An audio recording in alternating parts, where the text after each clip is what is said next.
How to broadcast to your smart speakers from your Chromebook. To broadcast to your smart speakers from your Chromebook, you can use the Google Assistant feature.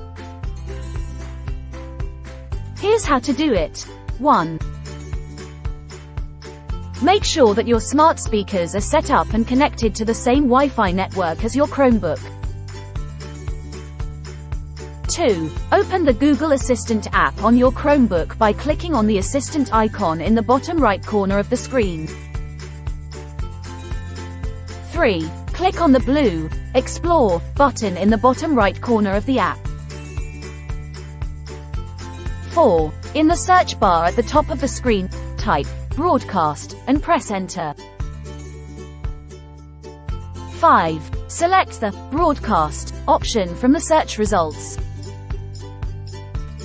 6. Type in the message you want to broadcast, such as, "Dinner is ready," or, "It's time to wake up."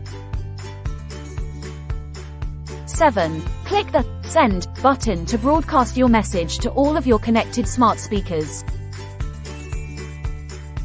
You can also use voice commands to broadcast a message to your smart speakers.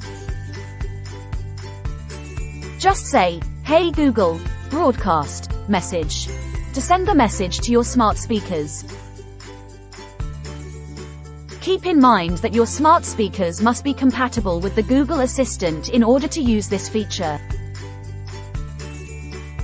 If you have any trouble using the Assistant to broadcast a message, you may need to check the settings on your smart speakers or consult the manufacturer's documentation for troubleshooting help. Note: the broadcast feature may not be available in all countries and languages. Don't forget to click the subscribe button.